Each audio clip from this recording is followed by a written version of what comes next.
할렐루야. 아멘. 예, 출애굽기 강해 설교를 지금 11번째 진행하고 있습니다. 출애굽기에 10번의 재앙이 있는데요. 그 중에 7번째 재앙이 끝나고 오늘은 이제 8번째, 9번째, 그리고 이제 10번째, 그 다음번 강의 때 나올 거고요.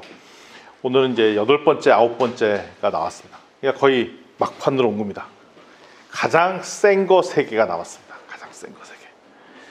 특히 오늘은 이제 흑암의 재앙과 그 메뚜기 재앙이 나는데, 메뚜기? 유재석? 이게 뭐 센 거야? 뭐 이럴 수 있죠. 메뚜기, 흑암, 촛불 켜면 되잖아. 뭐 이럴 수 있습니다.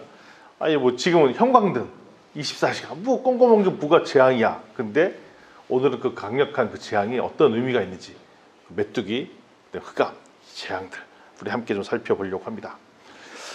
방금 읽었던 출애굽기 10장 그 전체 본문 중에 1절부터 3절 말씀 가지고 제가 좀 더 얘기를 좀 해보려고 합니다. 근데 첫 번째, 하나님께서 왜 이런 재앙들을 우리에게 주시는가 관련된 이슈가 1절부터 3절 사이에 나와 있습니다. 그 얘기가 나옵니다. 첫 번째, 왜 바로와 그의 신하에게 완강한 마음을 주셨는가.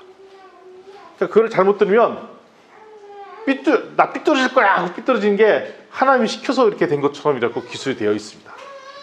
그런데 제가 앞에서 있었던 첫 번째부터 7번째의 그 재앙을 잘 살펴보면 처음부터 그랬던 것이 아닙니다. 첫 번째, 스스로 완강한 마음을, 강팍한 마음을 갖고 있다가 나중에는 결국은 하나님께서 그렇게 했다는 표현으로 바꾸고 있습니다. 처음부터 이르지 않았다는 겁니다. 하나님께서는 10번에 걸쳐서 이 바로와 그의 신하들이 돌아올 기회를 주셨어요. 10번이나 주셨습니다.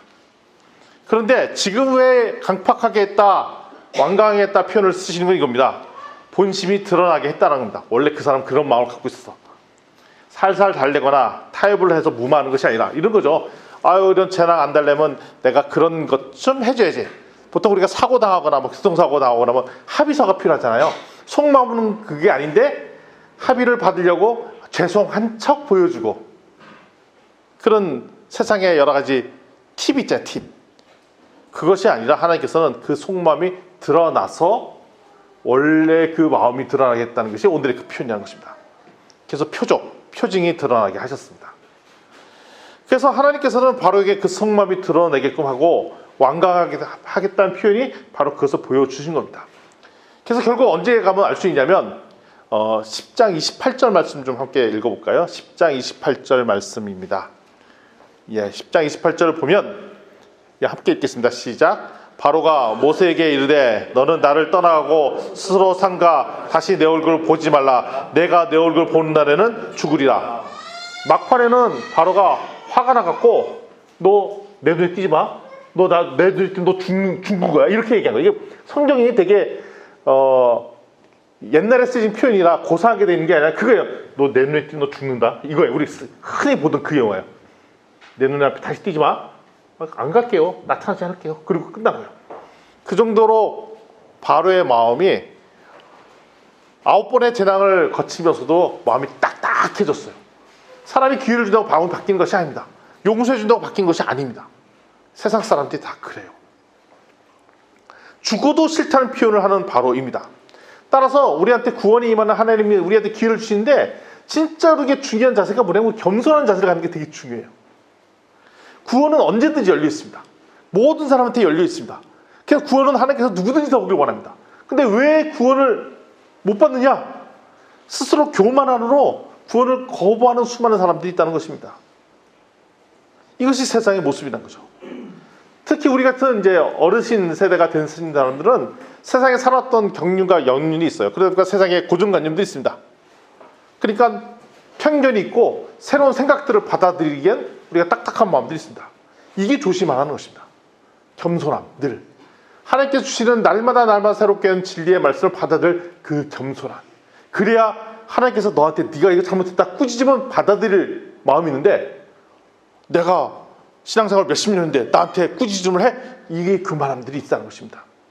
그럼 완곡하게 되죠. 그래서 우리가 늘 하나님 믿는 사람일수록 생각이 말랑말랑해지고 꼰대가 되시는 아니고, 우리 더 이상 신앙을 내가 라떼는 말이야 아마 그러면서 20년째는 신앙생활 있었지, 내가 신앙생활 청년들 말이야 내가 청년 세대 때는 날마다 이렇게 했고 이렇게 했는데 니들 왜 이렇게 하느냐? 라는 자세를 취하는 것은 되게 위험한 생각일 수 있습니다. 왜냐하면 새 신앙을 이런 모습으로 하고 고정시키는 것이기 때문에 그렇습니다. 그래서 우리는 이 세상을 너무 낙관적으로 바라보는 것은 삼가해야 됩니다. 왜냐하면 세상이 쉽게 돌아오지 않습니다. 세상은 스스로 구원을 거부했고 세상은 지속적으로 우리로 하여금 하나님께 집중한 것을 막고자 합니다. 근데 지속적으로 예배드리는 걸 방해합니다. 지속적으로 모이는 것을 방해합니다. 세상은. 그래서 오늘 그 뚫고 이 자리에 오신 건 되게 귀한 겁니다. 이게 아무나 오는 자리가 아니에요. 아무나 오는 자리에 아닌데 이렇게 왔잖아요. 이게 대단한 거죠. 세상은 이걸 원하지 않습니다. 그리고 우리한테 원하는 것이 있습니다. 하나님께서 후손들에게 표적이 전달되게 하려고 라는 것이 10장 1절부터 3절에 적혔어요. 후손에게 이 표적, 오늘에 있었던 표적을 전달시켜라. 그럼 후손은 우리잖아요. 그러니까 우리한테 이 오늘의 10장, 출애굽 10장 말씀의 정신이 그대로 오기를 원한다는 것입니다. 우리와도 관계 있는 얘기라는 거예요. 따라서 우리한테 전달받은 표적이 있죠. 왜냐하면 어떤 표적이냐? 구원이 어디에 있다? 리액션이 안 좋습니다. 구원이 어디에 있다? 하나님께 있다. 세상에는 구원이 있다 없다? 없다. 그거를 보여주려고 오늘 표적으로 하나님께서 재앙을 주신다라고 얘기하신 것입니다. 우리는 세상에 살다 보면 세상에 몰입하게 만듭니다. 일이 바쁘죠. 세상 돌아가는 게 없고 뭐 우리 맨날 듣는 얘기 있습니다. 교회 가면 밤 나오냐 뭐 이런 얘기들 듣고 일에 열심히 해야지, 성실해야지. 성실이 세상 살을 할 때 바른 생활하는 좋은 표적이 있지만 잘못하면 너무 몰입하게 되면 하나님을 바라보는데 방해 요소됩니다. 너무 세상 내에 열심히 살다 보면 하나님을 바라보지 못하는 그런 부작용도 있다는 것입니다. 세상은 우리로 하여금 하나님께 몰입하는 것들을 하나님께 집중하는 것을 싫어합니다. 그래서 세상 사인을 주는 거죠. 네가 몰입했던 것이 허무하게 무너질 수 있거든. 재앙의 시그널이 표적이 그렇다는 겁니다. 네가 집중해서 네가 진짜 중요하다고 여기는 그것들조차도 험한 것이거든 라는 것이 오늘 하나님께서 우리에게 주신 사인이라는 것입니다. 우리 성경 말씀 같이 한번 보도록 하겠습니다. 10장 8절부터 11절 말씀입니다. 8절부터 11절까지의 말씀입니다. 이제 함께 보도록 하겠습니다. 시작. 모세와 아론을 바로에게로 다시 데려오니 바로가 그들에게 이르되 가서 너희 하나님 여호와를 섬기러 갈 자는 누구냐? 모세가 이르되 우리가 하나의 절기를 지킬 것인즉 우리가 남녀노소와 양과 소를 데리고 가겠나이다. 바로가 그들에게 이르되 내가 너희와 너희의 어린 아이들을 보내면 여호와가 너희와 함께 함과 같으니라. 보라, 이것이 너희에게는 나쁜 것이니라. 그렇게 하지 말고 너희 장정만 가서 여호와를 섬기라. 이것이 너희가 구하는 바이라. 이에 그들이 바로 앞에서 쫓겨나니라. 아멘. 여기 기가 막힌 얘기가 납니다. 이제 예배드리러 가라. 이제 바로가 이제 포기하려고 이제 니네 예배드리러 가 하는데 물어봅니다. 누구 가? 그랬더니 우리 애들 다 데리고 가고요. 우리 동물들 가축도 데리고 가려고 합니다. 그거 안 돼. 어떤 일이라고? 10절에.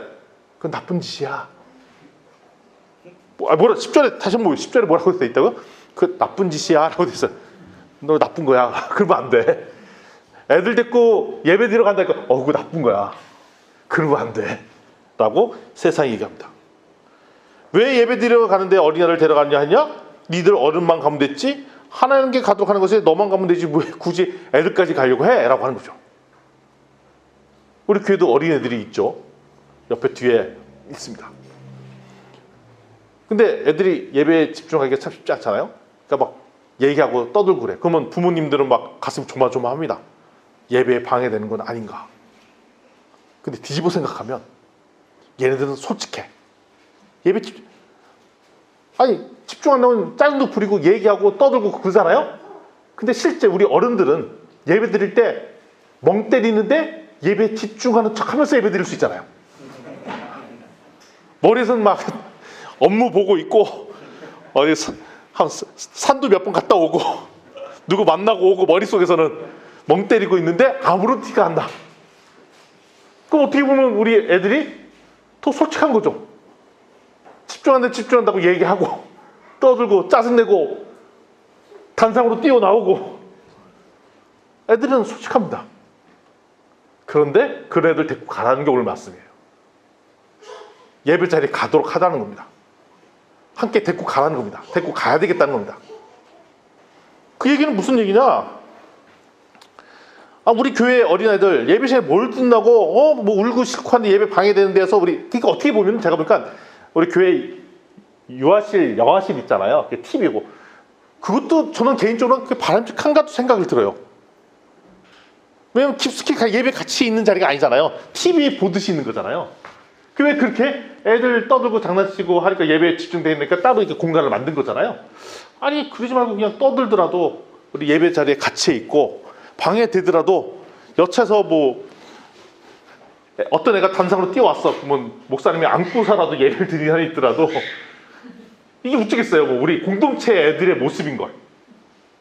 그렇게라도 우리가 같이 가야 될 아이들이라는 것입니다. 같이 예배를 드려야 되는 거죠. 이거보다는 멍 때리고 있는 수많은 어르신보다는 낫다 나쁘다? 나은 게 아니라는 거죠. 나은 거죠. 우리 여기 계신 분들 무슨 생각할지 몰라. 예배를 잘 드리고 있는지 아직 아무도 몰라. 옆에 있는 사람조차도 모르지 않습니까?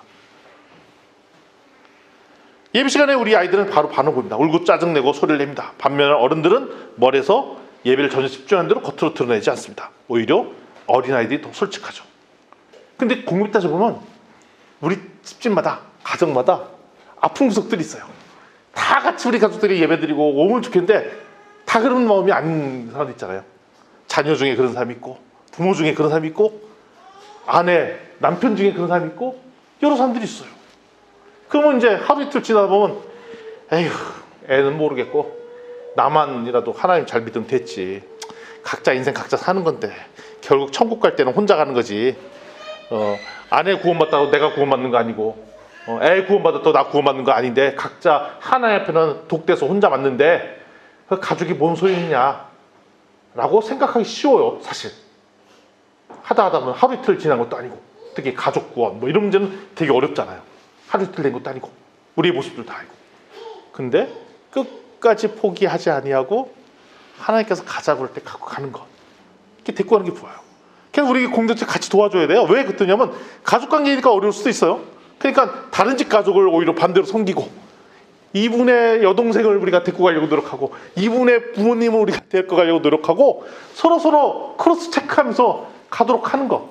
왜냐하면 모세가 끝까지 바로와 협상을 하면서 아니 모세도 이제 8번 9번 됐으면 대충 포기할 수도 있잖아요. 아니 그래 일단은 요번까지는 우리가 여기까지만 하고 갈게. 장정만 갔다 올게. 갔다 오마 이게 아니죠. 끝까지 타협 안 하고 우리 다 같이 안 가면 못 간다. 가서 예배 드릴 때 제사 드리려면 가축 주변에 가축도 데려갈래? 근데 막판에 너 그러면 그거 나쁜 짓이야. 왕이 화를 내면서 막 할 때 그래도 우리는 이거 포기 못합니다. 이게 당당함이 생겼죠.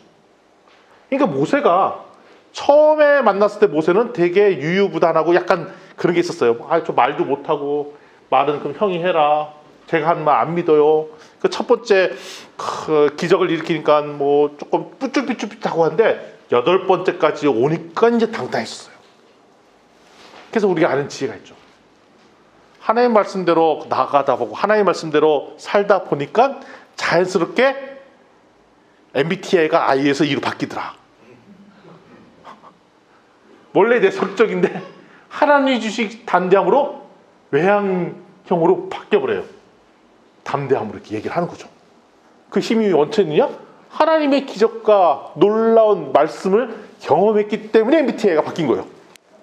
I에서 E로 담대하게 얘기하는 겁니다. 따라서 우리 진주 비전교회 우리 가족 공동체가 우리 여기 나와 있는 사람들 말고도 우리의 자녀, 아들, 딸, 부모님, 동생, 형, 삼촌 이런 분들이 우리 교회 공동체에 올 수 있도록 같이 챙겨볼 필요가 있어요. 특별히 우리 교회는 또 혼자 온 형제 자매들이 있습니다. 부모님 아직 구원의 문제가 남아있는 사람들 우리가 돌봐야 돼. 사실 그 형제만 와서 되는 문제가 아니죠. 그 부모님, 형 챙겨보고 오고 프라이버시라고 물어보면 안 된다고요? 아니에요. 물어봐야 되죠. 이렇게 같이 가자. 그 문제 어떻게 되냐? 근데 그거 물어봐 주는 거가 큰 위로가 될 수 있어요. 내가 같이 기도해 줄게. 같이 갔으면 좋겠다. 다음번에 우리 자리에 있으면 같이 밥 한 끼라도 하면서 얘기하자. 내가 목사님 소개시켜줄게. 이렇게 말 한마디 하나씩 던지고 가는 것. 그래서 끝까지 우리 진주 비전교회 우리 가족 공동체가 다 주님의 공동체로 거듭났으면 좋겠습니다. 아멘. 자, 우리 옆에 지체들 이렇게 얼굴 보면서 그렇게 해줘. 우리 다 같이 가입시다.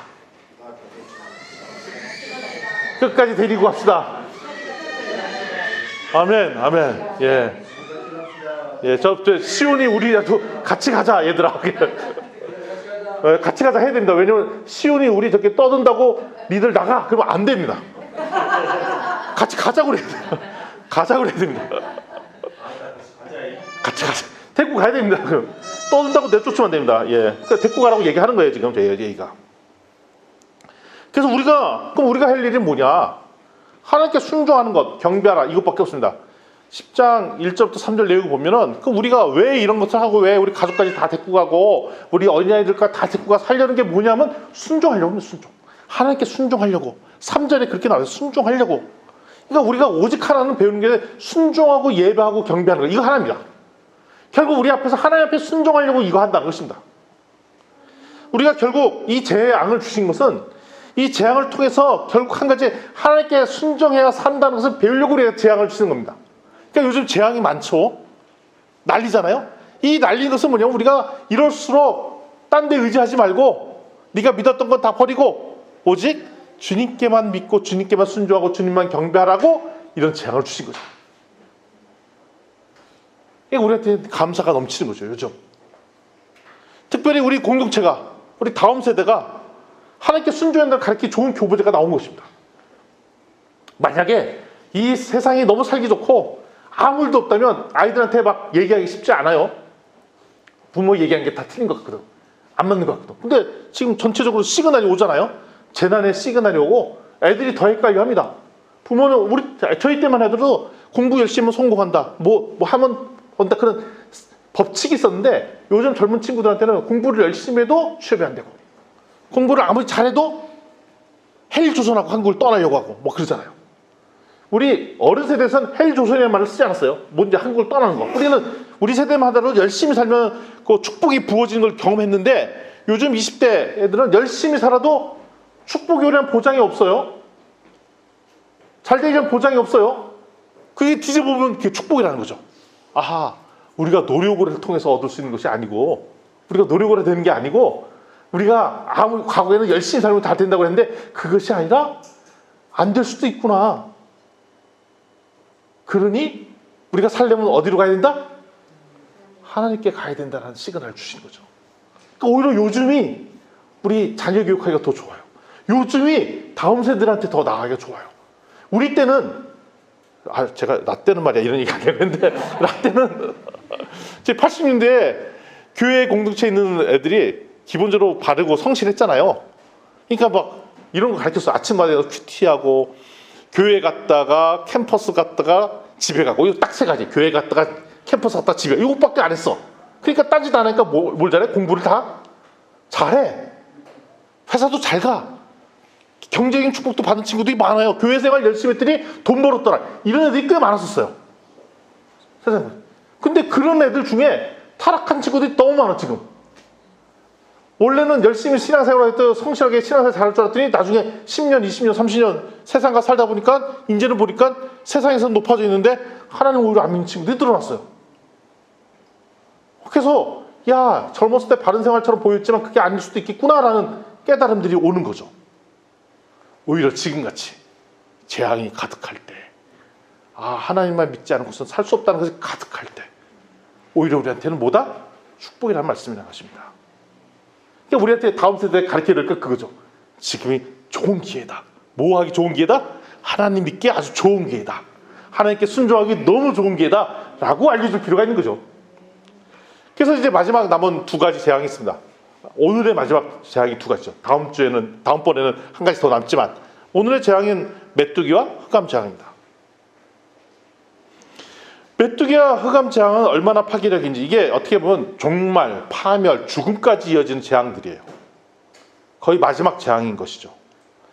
따라서 이런 측면에서 볼 때 오늘 봐야 될 출애굽기 10장과 다음번에 출애굽기 11장은 창세기, 우리 천지를 만든 창세기 1장과 아주 맞닿아 있습니다. 오늘 메시지는 창세기 1장과 같이 좀 보면서 이 얘기를 하려고 합니다. 하나님의 사랑으로 이 세상이 창조되었고, 이것이 창세기 이야기잖아요.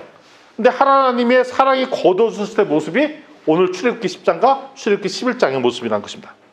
먼저 메뚜기 재앙을 보도록 하겠습니다. 메뚜기가 애굽 땅을 뒤엎어서 식물과 작물들 모두 먹어치니까 애굽 백성들이 엄청난 고통에 괴로움에 빠지게 되었습니다. 메뚜기 떼는 모든 곡식을 먹어치웁니다.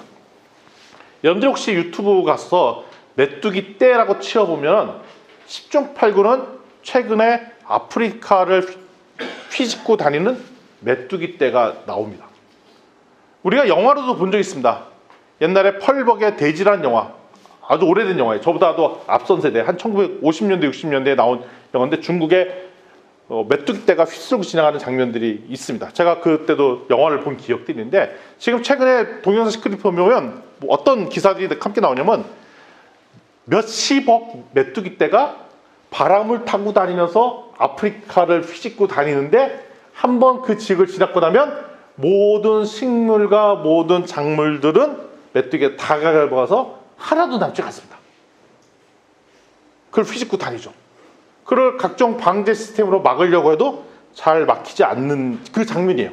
그러니까 그 장면이 오늘 나온 그 메뚜기 떼의 재앙과 거의 똑같습니다. 그래서 메뚜기 떼를 풀겠다고 하니까 그 바로와 그 바로의 신하들이 깜짝 놀랍니다. 출애굽기 10장 7절 함께 읽어보도록 하겠습니다. 10장 7절, 예, 함께 읽겠습니다. 시작. 바로와 신하들이 그에게 말하되 어느 때까지 이 사람이 우리의 함정이 되리이까? 그 사람들을 보내어 그들의 하나님 여호와를 섬기게 하소서. 왕은 아직도 애굽이 망한 줄을 알지 못하시니까 하고. 바로 왕이 엄청난 힘이 있잖아요. 바로 왕을 반박해서 신하에서 말을 꺼내는 것은 죽음과 똑같습니다. 처음으로 이 장면이 왜 방금 그러냐면, 처음으로 바로의 신하들이 바로한테 거역하는 말을 합니다. 왕, 우리 큰일 납니다. 이러다 우리 망합니다. 죽습니다. 메뚜기 떼는 모든 살아있는 작물들, 식물들을 갉아먹기 때문에 하나도 남기지 않기 때문에 이거 오면 우리 죽습니다 라고, 왕 정신 차리세요, 우리 죽습니다 라고 바로의 신하들이 얘기를 합니다. 바로의 신하들도 메뚜기 떼의 무서움을 알고 있어서 감히 말을 해서는 안 되는데 바로 왕한테 이런 말을 하죠. 그러니까 재앙이 주는 좋은 장점이 있습니다. 신하들이 바른 말을 하기 시작하잖아요. 우리는 세상에 있으면 세상에 눌려갖고 감히 세상 시스템에 눌려서 바른 말을 못해요. 무서운 부모님 앞에서 자식이 기가 죽잖아요. 무서운 왕 밑에 신하들은 말 한마디 못합니다. 우리는 세상의 법칙에 살다 보면 세상에 돌아가는 시스템에 아무런 이의를 달지 못해요. 근데 큰 재앙을 앞두고 있으니까 비로소 정신이 버쩍 들면서 이건 잘못된 겁니다 얘기를 하기 시작한 거죠. 이것이 재앙이 주는 이득이에요. 유익한 점이에요. 바로 신하들도 세상이 어떻게 돌아가는지 알기 시작했습니다. 재앙은 사단이 묶여있는 우리의 생각들을 무너뜨리기 아주 좋은 기회의 효과가 있어요. 왜냐하면 세상에 구원이 없고 세상에 더 이상 답이 없고 세상에는 해결책이 없다는 생각들을 가진 사람이 나타나기 시작하죠. 우리 주변에도. 야, 세상에 이렇게 살면 되는 건데 크게 답이 틀리기 시작했어요. 최근에 확실한 것은 앞으로 어떻게 살아야 될지 아는 사람이 아무도 없다는 거예요. 경제적으로 그렇고 사업적으로 그렇고 인생으로 그렇고, 아, 인생은 앞으로 이렇게 살아야 돼 라고 지혜의 말씀처럼 들리던 세상의 말씀들이 다 틀리기 시작하는, 그게 우리한테 기회가 된다는 거죠. 아하, 봐라, 세상에서 얘기하는 수많은 말이 답이 아니지 않느냐 라는 지혜를 우리가 얻게 된 거예요. 그게 왜 우리의 기회냐? 우리한테 복음이 들어갈 기회가 있는 거죠. 겉 봐, 안 되잖아. 답은 어디에 있다고? 하나님께 있어. 답은 어디에 있다고? 복음에 있는 거야. 세상에서 답 주지 못하니까 네가 보를 하잖아.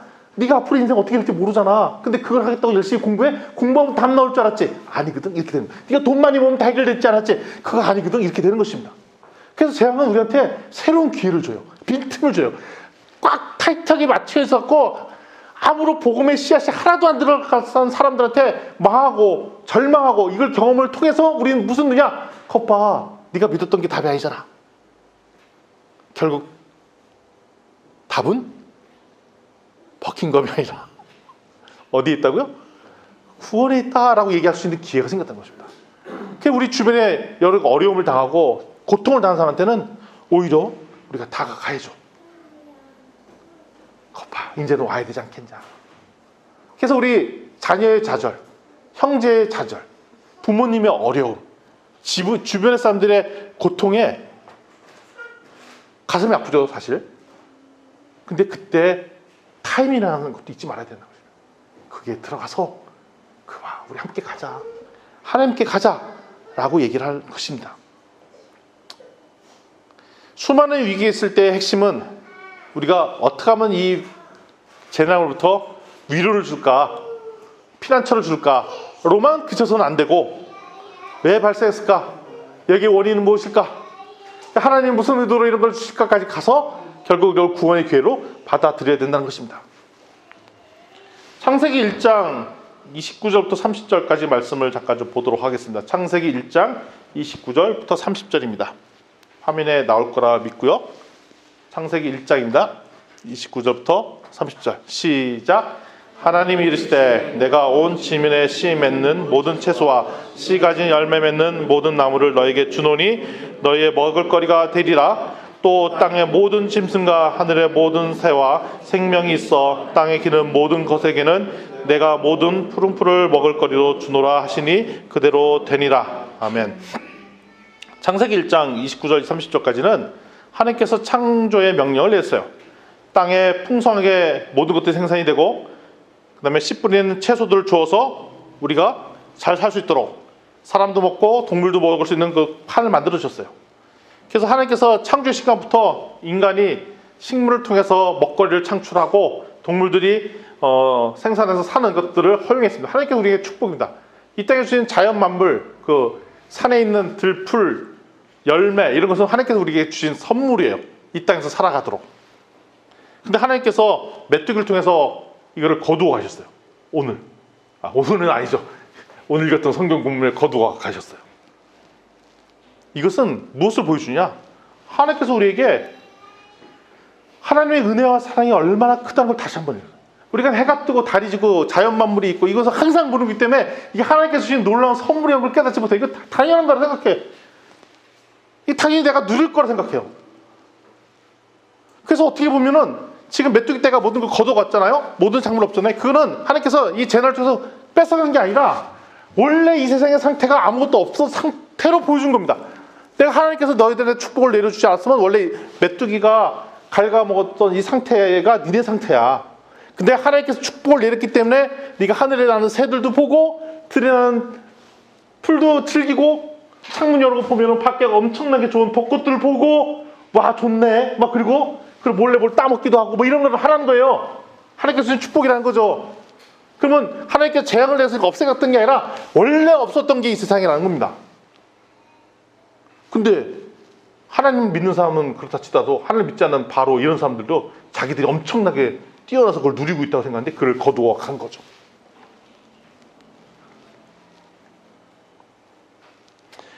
애굽 제왕과 그들의 백성들은 잊어먹었다는 것입니다. 자신들의 신만 숭배하고 결국 인간의 교만과 이기심이 가득하다 보니까 무엇을 잊어먹었다고요? 하나님이 주신 축복과 사랑을 잊어먹었다는 것입니다. 이게 재앙을 준 거면 봐라. 하나님께서 이걸 걷어가면 하루도 못 살 니들 인간이 왜 하나님을 모르냐라고 나는 우리한테 주는 뭐라고요? 표징이라는 것입니다. 따라서 애굽에 내린 메뚜기 재앙은 하나님이 사랑이 없는 이 세상이 얼마나 황폐한가를 보여주는 것이죠. 아무리 좋아 보이는 들풀도 하나님께서 거두고자 마음먹으면 다 하나 거두가면 황폐함만 가득한 것. 이것이 이 땅의 모습이라는 것입니다. 결국 하나님의 사랑을 거두면 우리는 아무것도 먹을 것도 남지가 않습니다. 하나님께서 이 땅을 충분히 누리도록 만드셨지만 이 땅의 자연이 파괴되고 우리를 괴롭히는 재난을 주신 것은 결국 우리의 불순종 때문에 온다는 것입니다. 그래서 지금 있는 수많은 재앙은 우리 인간의 불순종으로 나타난 증상이라는 것을 우리가 깨달아야 된다는 것입니다. 따라서 하나님께서 이 사실을 알리기 위해서 너희들이 모르니까 재앙을 주시는 거죠. 깨닫게 하시려고. 따라서 하나님께서 수많은 재앙들 지금 있는 것은 하나님께서 빨리 돌아오는 표적이라는 겁니다. 수많은 표적들이 지금 표적들이 있어요. 그 얘기는 하나예요. 이걸 통해서 고통받는 사람들 그거 뛰어넘어서 빨리 오라고 하는 겁니다. 빨리 와서 하나님 사람을 알아라고 하는 사인이지, 그냥 지구가 단순히 온난화되고 국가 간에 뭐 경쟁으로 해서 뭐가 문제가 생기고 그것만 보는 걸로만 뛰어넘어서 빨리 하나님께 돌아오라는 하나님의 사인한 것이죠. 그래서 우리가 겪는 수많은 고통은 하나님의 선물입니다. 사랑입니다. 돌아오는 사인. 최근에 지구에 내려온 재앙은 메뚜기 재앙과 너무나 비슷한 측면이 있죠. 경제 타격이 엄청나게 크다는 것입니다. 지금 코로나 지난 3년간 겪어서 경제 타격이 엄청나게 커졌죠. 그거의 여파 돈 풀고 그런 것 때문에 최근에 미국에서는 그 은행이 2개가 파산을 이뤘고 그 여파가 어떻게 미칠지 모르고 조금씩 경기들이 막 영향을 막 받고 뭐 이런 현상들이 있죠. 그러니까 코로나는 질병으로 인해서 파급 효과로 경제가 위기의 타격을 받고 있고, 그리고 우크라이나 전쟁으로 통해서 받는 수많은 타격들이 있고, 투르키의 지림을 받는 수많은 위험과 타격들이 있습니다. 이거 다 경제적 위기로 가속했죠. 메뚜기 때가 결국 모든 것을 다 삼켜버려서 황폐만 남았던 시기와 동일하게 가고 있습니다. 이것은 다 하나님의 표적이라는 것입니다. 더 이상 너의 능력으로 살지 말고 하나님께 돌아오라는 표적이라는 겁니다. 이게 진짜 모순처럼 들리죠. 하나님께서 자신의 창조물을 지켜내기 위해서 이런 재앙을 주는 겁니다. 우리를 사랑하기 때문에 이런 재앙을 준다는 것입니다. 그리고 동시에 하나님께서 사랑과 권능으로 돌아오라는 하나님의 사인한 거죠. 사랑으로 들어와라. 이제 정신 차리고 와야지. 이제 더 이상 딴짓하지 말고. 그래서 우리가 깨닫는 게 있어요. 우리 하나님의 창조물을 지키고 더 이상 하나님의 뜻이 아닌 대로 살지 아니고 하나님의 뜻대로 살겠습니다. 고백이 우리의 고백이 되라는 겁니다. 그러니까 수많은 재앙을 보면서 우리의 고백은 이제 앞으로는 딴짓하지 않고 오직 주님만을 위하여 살겠습니다라고 하는 그 순종하는 말씀들을 하나님께서 요구하신다는 것이라는 거죠. 두 번째 재앙이 있습니다. 흑암의 재앙이 있었어요. 9번째 재앙입니다. 흑암이 내려졌다라고 되어 있습니다. 흑암은 그러니까 밤처럼 어두운 거잖아요. 밤. 그러면 이게 과연 재앙마저 이렇게 생각할 수 있어요? 아유, 어두우면 어떻게 하면 돼? 불 켜면 되잖아. 뭐 이렇게 생각하잖아요. 어두움이 오면. 촛불이 없나? 촛불 있었을 텐데. 아니 그거 아니라 낮에도 밤이었다는 거잖아요. 그리고 며칠간만 줬냐면 3일만 줬어요. 뭐 3일 그냥 푹 자면 되잖아. 그럼 차라리 잘 됐네. 계속 밤이네.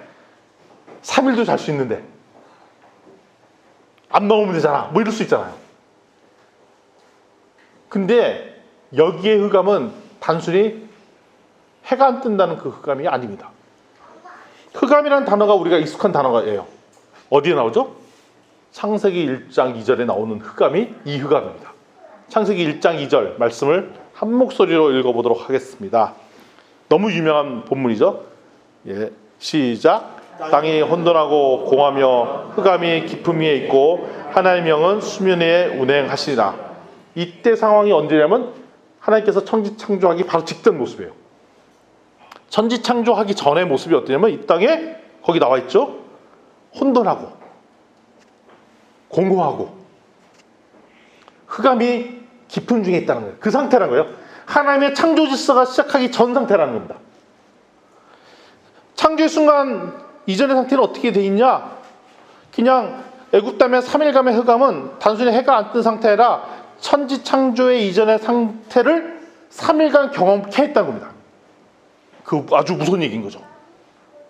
어둠이 그냥 어둠이 아니라 무질서한 어둠, 혼돈, 우왕좌왕, 아비규환, 질서가 무너져 있는 상태, 난폭, 결국 지옥과 같은 상태로 3일간 깜깜하게 유지했던 거죠. 그 에버랜드나 이런 가면 무슨 껌껌한데 집에 뭐 그런 그 방이 뭐지? 그건 뭐죠? 귀신의 집 그런 거 있잖아요. 저는 진짜 저는 그런 거 무서워해서 못 가거든요. 그 좋아하시는 분께서 전 진짜 그 싫어해요. 근데 아는데 거기에 3일 내내 있는 거야. 무슨 공포 영화 보면 어떤 집에 딱 갇히면 뭐 그런 있잖아요. 거기에 밑도 끝도 없는 그런데 3일 내내 있는 거야. 그러면 야 재밌는데 신나지 누구랑 싸워보지 이런 게 아니라 그 초긴장감의 그 공포스러운 상황이 3일, 그러니까 3일 이상 주면 이 사람은 심장마비로 죽으니까 다 3일만 하자라고 딱 준 거예요. 하나님 통치 없으면 이 정도로 괴롭다는 것을 딱 3일만 보여준 거예요. 그러니까 바짝 손을 들어버린 겁니다. 이러한 기록은 하나님이 계셔야 이런 무질서함이 없구나. 하나님이 계시기 때문에 악한 이 세상이라지만 그래도 이 정도의 통치력과 법칙이 돌아가는구나 라는 은혜를 알라고 이런 주신 겁니다. 근데 진짜로 내가 개입 안 하면 어떻게 되냐? 3일간의 흑암 같은 세월이 시작된다는 것이죠. 바로 하나님의 은혜와 사랑이 없는 상황이 지옥이란 거예요. 그러니까 우리가 지옥이라는 것이 무슨 뿔 달린 사람이 막 우리를 괴롭히고 불때 갖고 우리 막 고문하고 이게 지옥이 아니라 어떤 상태가 지옥이냐면 하나님의 은혜와 사랑이 없는 곳이 지옥이라는 겁니다. 그러니까 거기서는 단 하루도 있기 힘들죠. 그러니까 애국 사람이 안 거예요. 3일만 그 상태를 경험해 보니까 이건 죽겠구나 이거죠. 아니, 너무너무 힘든 곳이구나. 그러니까 우리가 예수 그리스도를 믿고 천국에 가야 되는 이유가 뭐냐면 여기 3일만 경험했는데도 죽을 것 같아. 진짜 괴로웠었는데 우리가 지옥에 간다는 거가 이걸 영원토록 경험해야 한다는 거예요. 하나님의 은혜가 없이는 단 하루도 살 수 없는 게 세상이고 3일간 경험했던 애국 사람들은 이거 도대체 못 살겠다라고 하는데 이걸 영원히 경험해야 돼. 그러니까 우리에게 희망이 어디 있냐? 구원에 있다는 것입니다. 구원에. 그러니까 하나님을 믿어야 되고 하나님께 나오라는 겁니다. 그래서 우리가 짧게 경험해보는 거죠. 우리 어렸을 때 그러잖아요. 애들이 뭐 난로 이렇게 만져보려고 해. 말로 안 됐잖아요. 그러면 그것보다 뜨거운 거 같은 거. 뜨거운 잔. 이거 한번 만져봐. 살짝 만지게 하죠. 잘못해서 뒤면 안 되니까 살짝 만져보게 해서. 뜨 하잖아요. 만지면 안 되는 거 알잖아요. 그러면 난로 절대 가면 안 되는 거 하잖아요. 오늘 3일간의 흑암은 그 어둠의 권세가 얼마나 심각한지 모르고 애국사람이 있기 때문에 3일간 경험해 준 거죠. 이거 가면 안 되겠네라는 걸 알라고. 그러니까 애국사람이 준 축복이에요. 사실은. 재앙이 아니라 축복이죠. 어떻게 하라고? 돌아오라고. 근데 이걸 보고도 안 돌아온 사람이 있죠. 그게 바로예요. 그게 마음이 완악해져서 그렇다는 것입니다. 출애굽기 10장과 창세기 1장은 서로 다른 장소, 다른 때에 나타난 사건이지만 이 두 이야기가 같은 이야기예요. 하나님의 능력과 권능이 있으면 축복인데 결국 인간의 교만으로 불순종으로 이걸 스스로 걷어차고 자기가 답이라고 생각해서 가버렸다. 그래서 하나님께서 이 사랑과 권능을 거둬가니 얼마나 심각한지를 알고 다시 주님께 돌아오라는 그 시그널이었다는 것입니다.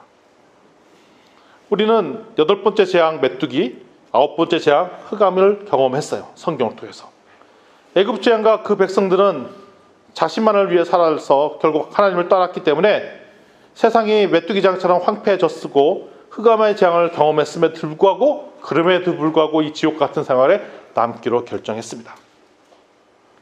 그래서 하나님께서 안타까워서 지금도 계속 마지막 표적의 증거들을 계속 보여주는 거예요. 이를 막기 위해서. 그걸 깨달아야죠. 알아야죠. 하나님께 오겠다고 그래야죠. 답이 여기입니다. 우리 가족들이 돌아오게 하고 믿지 않던 수많은 우리 동료들이 돌아오고 알잖아요. 이게 너무 고통스러운 거 알잖아요. 다시 돌아오라 얘기하는 겁니다. 그래서 우리가 자녀들이 하나님께 돌아오기를 착하게 기도하는 것도 그렇고 우리 부모님이 돌아오기를 기도하는 것도 그렇고 우리 동생, 신랑, 부인 이런 분들이 돌아오기를 위해 기도하는 것이 그렇다는 것입니다. 결국 하나님께서는 우리에게 은혜와 사랑을 경험하기를 원하고 하나님의 사랑 속에 들어오기를 원하십니다. 정리하겠습니다. 세상은 지금 혼돈스럽습니다. 수많은 재앙이 가득합니다. 그런데 이 재앙은 더욱더 가속될 것입니다. 여기에 우리가 전혀 불안해할 필요가 없어요. 왜냐하면 하나님의 계획 속에 있기 때문에. 이럴수록 우리는 어디에 있어야 된다? 오직 하나님의 표적인 것을 깨닫고 하나님께 나아가고 하나님께 순종하고 하나님께 예배드리는 것밖에 답이 없다는 거 얘기하신 겁니다. 아멘. 결국 이 복잡한 시대에 우리가 살 수 있는 것은 오직 한 가지, 하나님의 사랑과 하나님의 은혜 말고는 살 수 없다는 것을 우리가 깨달아야 된다는 것입니다. 우리 진주 비전교회가 더욱더 하나님의 비전과 하나님의 은혜와 하나님의 사랑 속에 깊숙이 들어갔으면 좋겠어요. 세상은 우리를 막 속일 거예요. 그 타협을 할 거예요. 너만 가지, 애들은 두고 가지, 뭐 기타 등등 여러 가지 꼬실 거예요. 계속 마지막까지도 타협을 해, 협상을 해. 아이 그럼 가축은 두고 가면 안 될까? 뭐 이래요. 그러면 막판에 치다 보면 아이 그러지 뭐 이러는데 타협하지 말라는 겁니다. 끝까지 가라는 것입니다. 그러니까 우리 다음 세대 우리 한 사람도 놓치지 않고 가자라고 하고 서로 크로스 체크하고 안 나온 애들 다시 한번 챙겨보고 부모님들 챙겨보고 다 그래야 되는 것입니다. 그래서 우리가 다음 세대 모임도 있고 작년 세대 모임도 있고 그러잖아요. 여기 빠진 사람 다시 한번 챙겨보고 왜 얘는 우치된 거냐 이러고 확인해보고 돌아가 보고 그래서 함께 우리 가나안 가자 그러고 그렇게 해야 된다는 것입니다. 그러면서 우리는 오직 예수 그리스도의 예배, 순종. 그래서 우리 목사님이 날마다 그러잖아요. 일주일에 몇 번만 오시면 된다? 2번. 월금. 예, 저도 지난주에 한 번은 빠졌는데 월금은 반드시 오고 이게 예배하는 겁니다. 왜냐하면 우리는 오직 하나. 이 수많은 재앙 속에서 할 수 있는 것은 오직 하나, 주님께 예배드리고 순종하는 것밖에 없기 때문입니다. 그래서 이 하나님을 만나는 게 되게 중요해요. 우리 진주 비전교회 우리 성도들이 한 명도 빠지지 아니하고 오직 주님을 바라보며 경외하며 흔들리지 않는 우리 성도들 되기를 주님으로 축복합니다. 아멘.